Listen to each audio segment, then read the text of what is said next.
নমস্কাৰ আপোনালোকৰ হয়তো সকলোৰে ভাল আশা কৰিম আপোনালোকে মোৰ ভিডিঅ'বোৰ চাই যদি ভাল পাইছে লাইক আৰু কমেন্ট কৰিবলৈ নাপাহৰিব লগতে সাবস্ক্ৰাইবটো কৰি থব কাৰণ মোৰ পৰৱৰ্তী ভিডিঅ'সমূহ পাবৰ কাৰণে আপোনালোকৰ নটিফিকেশ্যনত যাবলৈ আপোনালোকে সাবস্ক্ৰাইব কৰি থব লাগিব প্ৰথম প্ৰশ্নটো লৈ আহিছো হিউৱেন চাঙে সংস্কৃত শিক্ষা ক'ত গ্ৰহণ কৰিছিল হিউৱেন চাঙে বিহাৰৰ নালন্দা বিশ্ববিদ্যালয়ত সংস্কৃত শিক্ষা গ্ৰহণ কৰিছিল দ্বিতীয় প্ৰশ্ন শৰাইঘাট দলংখন কোনে উদ্বোধন কৰিছিল শৰাইঘাট দলংখন উদ্বোধন কৰিছিল তেতিয়া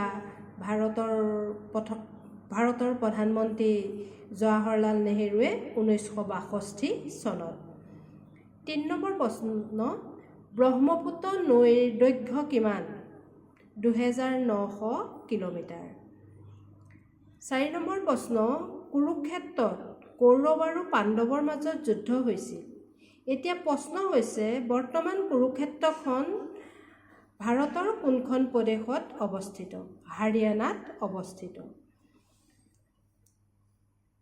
5 নম্বৰ প্ৰশ্ন মহাত্মা গান্ধীৰ সমাধিক্ষেত্ৰ ক'ত মহাত্মা গান্ধীৰ সমাধিক্ষেত্ৰ দিল্লীৰ ৰাজঘাটত 6 নম্বৰ প্ৰশ্ন অযোধ্যা য'ত ৰামৰ জন্ম হৈছিল ই বৰ্তমান ভাৰতৰ কোনখন প্ৰদেশত অৱস্থিত ই বৰ্তমান ভাৰতৰ উত্তৰ প্ৰদেশত অৱস্থিত তাজমহল যিটো পৃথিৱী বিখ্যাত এটা প্ৰতীক এই তাজমহলটো কোন নদীৰ পাৰত অৱস্থিত তাজমহলটো যমুনা নদীৰ পাৰত অৱস্থিত আগ্ৰাত পৃথিৱীৰ সৰ্বাধিক বৰষুণ হোৱা ঠাইখনৰ নাম কি মৌচিন ৰাম 9 নম্বৰ কুৱেশ্যন আপোনালোকে দেখিছে ট্ৰেফিকৰ ৰঙা লাইটৰ সংকেত কি ৰঙা লাইটে কি বুলি কয় ষ্টপ মানে ৰব ৰঙা লাইটৰ সংকেত ৰব 10 নম্বৰ প্ৰশ্ন নাসা কি বিষয়ৰ লগত জড়িত সংস্থা নাসা হৈছে মহাকাশ গৱেষণা লগত জড়িত এক সংস্থা ভাৰতে কিমান চনত চন্দ্ৰযান 1 পঠিয়াইছিল ভাৰতে 2008 চনৰ 22 অক্টোবৰ তাৰিখে চন্দ্ৰযান 1খন পঠিয়াইছিল 6:22 আৰু ক'ৰ পৰা পঠিয়াইছিল এইটো মই কৈ দিছোঁ শ্ৰীহৰিকোটৰ সতীশ ধাৱান মহাকাশ কেন্দ্ৰৰ পৰা আৰু দ্বিতীয় চন্দ্ৰযান পঠাইছিলে আপোনাৰ 2010 চনত তাৰ পাছৰ প্ৰশ্নলৈ আহিছোঁ 12 নম্বৰ WWW কি আমি যে কওঁ আপোনালোকে নেটত বা গুগলত WWW লিখে এইটো হৈছে ৱৰ্ল্ড ৱাইড ৱেব এতিয়া 13 নম্বৰ প্ৰশ্নলৈ আহিছোঁ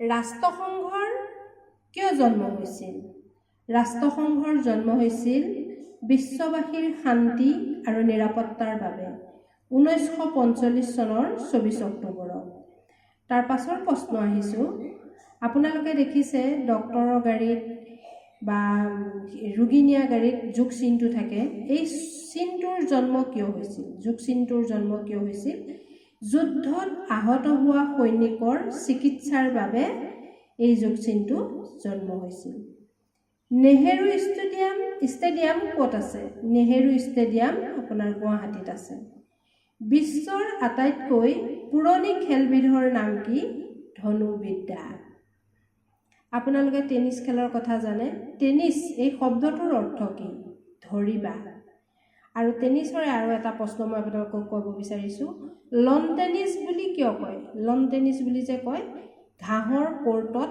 খেলা হয় বাবে এইবিধ খেলক লন টেনিছ বুলি কয় তাৰ পাছৰ প্ৰশ্নলৈ আহিছোঁ অৰ্জুনৰ ধনুখনৰ নাম কি আছিল অৰ্জুনৰ ধনুখনৰ নাম আছিল গান্ধী এতিয়া 20 নম্বৰ প্ৰশ্নলৈ আহিছোঁ শচীন তেণ্ডুলকাৰৰ সম্পূৰ্ণ নামটো কি শচীন তেণ্ডুলকাৰৰ সম্পূৰ্ণ নামটো হৈছে শচীন ৰমেশ তেণ্ডুলকাৰ অলিম্পিকৰ পতাকাখনত কিমানটা ৰিং থাকে এইটো প্ৰশ্ন মই আগতেও দিছোঁ আকৌ এবাৰ দিছোঁ অলিম্পিকৰ পতাকাখনত 5টা ৰিং থাকে তাৰ পাছৰ প্ৰশ্নটোলৈ আহিছোঁ ক্ৰিকেট শব্দটোৰ অৰ্থ কি ক্ৰিকেট শব্দটোৰ অৰ্থ উইচিৰিঙা তাৰপিছত আমি যে সকলোৱে SMS লিখোঁ, SMS এই SMSৰ সম্পূৰ্ণ ৰূপটো কি?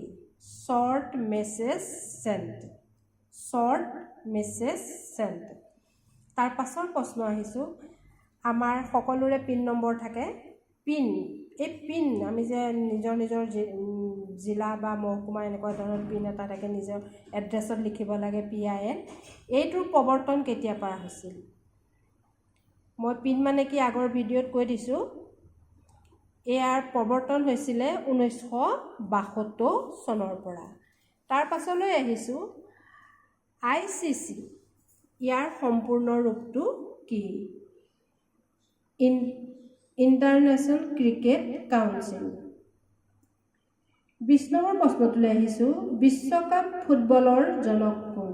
বিশ্বকাপ ফুটবলৰ জনক জুলে ৰিমে। ভাৰতৰ চিপাহী বিদ্ৰোহৰ প্ৰথম শ্বহীদজনৰ নাম কি? ভাৰতত যেতিয়া চিপাহী বিদ্ৰোহ হৈছিল সেই বিদ্ৰোহৰ প্ৰথম শ্বহীদজনৰ নাম কি? মংগল পাণ্ডে। আৰু এটা প্ৰশ্ন মই লগত লগাই দিছোঁ আপোনালোকক, তেওঁ জীৱনৰ পটভূমিত নিৰ্মাণ কৰা চলচ্চিত্ৰখনৰ নাম কি? মংগল পাণ্ডে দ্য ৰাইজিং। যিহেতু এইবাৰ প্ৰশ্নবিলাক অকণ কঠিন হ'ব, সেইকাৰণে হয়তো মংগল পাণ্ডে নুসুধি তেওঁ পটভূমিত ৰচিত চলচ্চিত্ৰখনৰ নামো সুধিব পাৰে। মিচিংসকলৰ আলি আই লৃগাং কেতিয়া পালন কৰা হয়? ফাগুন মাহৰ প্ৰথম বুধবাৰত। ফাগুন মাহৰ প্ৰথম বুধবাৰত। জয় হিন্দ, এই সম্ভাষণসূচক শব্দ দুটা কাৰ সৃষ্টি? সুভাষ চন্দ্ৰ বসু। সুভাষ বুলি কয়, সুভাষ চন্দ্ৰ বসু। অসমৰ বিশ্ববিদ্যালয়বোৰৰ আচাৰ্য কোন? অসমৰ বিশ্ববিদ্যালয়বোৰৰ আচাৰ্য ৰাজ্যপাল। বন্দে মাতৰম, বন্দে মাতৰম গীতটোৰ ৰচক কোন? মনত ৰাখিব, বংকিম চন্দ্ৰ চেটাৰ্জী। বন্দে বুলি ক'লে আপোনালোকে বংকিম চন্দ্ৰ চেটাৰ্জী নামটো 7 নৱেম্বৰত 1875 চনত ৰচনা কৰিছিল। শংকৰদেৱৰ প্ৰথম বৰগীতটোৰ নাম কি? শংকৰদেৱৰ প্ৰথম বৰগীতটোৰ নাম মন মেৰি ৰাম চৰণহি লাগু। শংকৰদেৱৰ জীৱনৰ পটভূমিত ৰচিত উপন্যাসখনৰ নাম কি? ধন্য নৰ তনুভাল। আৰু এইখন ৰচনা কৰিছিলে উপন্যাসখন সৈয়দ আব্দুল মালিক দেৱে। কোনবিধ প্ৰাণী উভয়লিংগ? উভয়লিংগ থকা প্ৰাণীবিধৰ নাম ক'ব লাগে কেঁচু। ৰাষ্ট্ৰীয় বিজ্ঞান দিৱস কেতিয়া পালন কৰা হয়? প্ৰতি বছৰৰ 28 ফেব্ৰুৱাৰী তাৰিখে ৰাষ্ট্ৰীয় বিজ্ঞান দিৱস পালন কৰা হয়। তাৰ পাছৰ প্ৰশ্নলৈ আহিছোঁ, সৌৰজগতৰ সেউজীয়া গ্ৰহটোৰ নাম কি? ইউৰেনাছ। মই আগৰ ভিডিঅ'টোত ৰঙা গ্ৰহটোৰ নাম আপোনালোকক কৈ দিছিলোঁ মংগল গ্ৰহ। এইবাৰ আপোনালোকলৈ আনিছিলোঁ সেউজীয়া গ্ৰহটোৰ নাম কি? ইউৰেনাছ। তাৰ পাছত আহিছোঁ, মানুহৰ লাওখোলাটোত কিমানডাল হাড় থাকে? মানুহৰ লাওখোলাটোত 28ডাল হাড় থাকে। এতিয়া আহিছোঁ 40 নম্বৰ প্ৰশ্নলৈ। মানুহে হাওঁফাওঁৰ বাহিৰেও দেহৰ কোনটো অংগৰে উশাহ লয়? চকুৰ ৰেটিনা। বায়ুৰ পোহৰৰ গতিবেগ কিমান?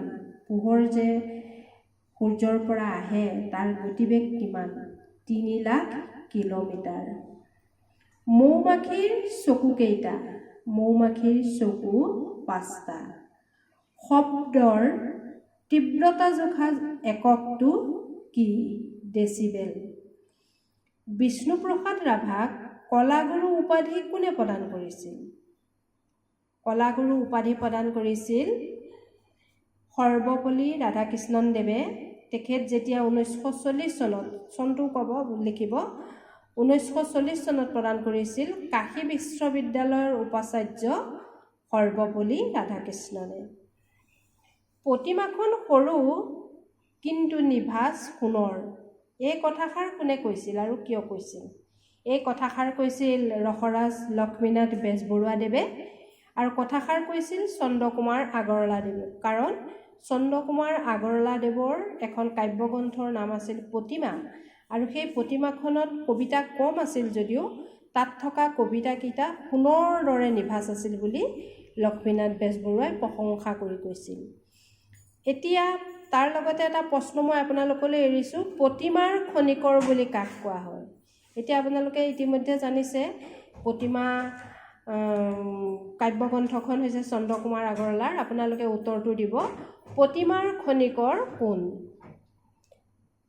এইখিনিয়ে আছিল আজিৰ কাৰণে 50টি প্ৰশ্নৰ টপ 50। মই আশা কৰিম আপোনালোকে ভিডিঅ'সমূহ শুনিব, বাৰে বাৰে শুনিব, কেইবাবাৰো শুনিব। শুনোতে যিহেতু মই এটা উত্তৰেহে আপোনালোকক দিছোঁ, মনত ৰ'বলৈ আপোনালোকৰ অতি ভাল হ'ব। কাৰণ 3-4টা উত্তৰ কৰি দিলে কথাটো 3-4টা শব্দত গুচি যায় মনটো। মই অকল এটা উত্তৰ দিছোঁ, একমাত্ৰ আপোনালোকৰ মনত ৰাখিবৰ বাবে। ধন্যবাদ। সকলোৰে কুশল হওক আৰু ভিডিঅ'বোৰ চাই আপোনালোকে লাইক আৰু কমেণ্ট কৰাৰ লগতে ছাবস্ক্ৰাইব কৰি ৰাখিব। ধন্যবাদ।